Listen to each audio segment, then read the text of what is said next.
தமிழிலே சிறுபஞ்ச மூலம் என்ற ஒரு பாடல் தொகுப்பு இருக்கிறது. இந்த சிறுபஞ்ச மூலம் பாடல் நீதிநூல்கள் வரிசையிலே வருகிறது.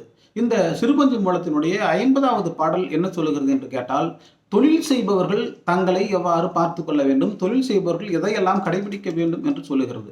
அன்றைக்கு இருந்த காலகட்டத்தில் தொழில் என்றால் அது உழவு தொழில்தான். எனவே உழவருக்கு என்று இந்த பாடல் வரிகள் முடிந்தாலும் கூட, இன்றைக்கும் எல்லோருக்கும் இந்த பாடல் பொருந்தும் என்பதைத்தான் நாம் இன்றைக்கு பார்க்கவிருக்கிறோம். இந்த பாடல் எப்படி தொடங்குகிறது என்று கேட்டால், "ஒச்சாப்பு கேடு, பொருள் செருக்கு தான் கேடு, முற்றாமை கேடு, முரண் கேடு, தெற்றா தொழில் மகன் தன்னோடு மாறாயின் என்றும் உளமகற்கு கேடு என்று உரை" என்று இந்த பாடல் முடிகிறது.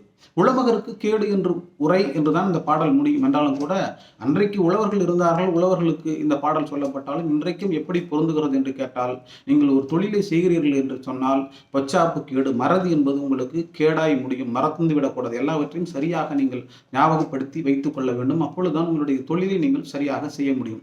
இரண்டாவது என்ன சொல்லுகிறார் என்று கேட்டால், பொருள் செருக்கு தான் கேடு என்று சொல்கிறார்கள். என்னிடம் பணம் நிறைய இருக்கிறது என்பதற்காக நீங்கள் எதையும் கற்றுக்கொள்ளாமல் இருந்தால், எதை பற்றியும் கவலைப்படாதீர்கள் இருந்தீர்கள் என்று சொன்னாலும் உங்களுக்கு கேடாய் முடியும் என்று சொல்லுகிறார். அதேபோல் முற்றாமை கேடு. முற்றாமை என்றால் அறிவு முதிர்ச்சி சொல்லுகிறார். நீங்கள் எல்லாவற்றிலும் அறிவு முதிர்ச்சியோடு செயல்பட வேண்டும். அறிவில்லாமல் நீங்கள் செயல்பட்டால் உங்களுடைய செல்வங்கள் எல்லாம் இழந்துவிடக்கூடிய ஒரு அபாயம் இருக்கிறது என்பதை சொல்லுகிறார்கள். அதேபோல் முரண் கேடு என்று சொல்லுகிறார். முரண் கேடு என்று கேட்டால் எல்லாவற்றிற்கும் முரண்படுவது. எதற்கெடுத்தாலும் முரண்பட்டு கொண்டே இருந்தோம் என்று சொன்னால் நம்மால் வாழ்க்கையில் மிகப்பெரிய வெற்றியை அடைய முடியாது என்றும் அவர் சொல்லுகிறார்.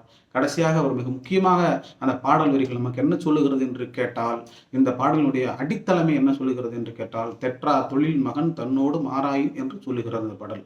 தெற்றா தொழில் மகன் என்று கேட்டால், தான் யாரோடு சேர்ந்து தொழில் செய்கிறோமோ, யார் நம்மோடு சேர்ந்து தொழில் பயணிக்கிறார்களோ அவர்கள் நம்மோடு மாறி, நம் கருத்துக்கு மாறி, நம் செய்கைகளுக்கு மாறி, நாம் எதை சொல்லுகிறோமோ அதை சரியாக அவர்கள் புரிந்து கொள்ளாத சூழல் வருகிற பொழுது அதனாலும் நமக்கு கேடு வந்து சேரும் என்பதைத்தான் சிறுபஞ்ச மூலத்தினுடைய இந்த 50வது பாடல் இன்றைய தொழில் செய்பவர்களுக்கும் எல்லாருக்கும் இந்த பாடல் உரித்தானதாகவும் எல்லோருக்கும் தேவையான ஒன்றாகவும் இருக்கிறது.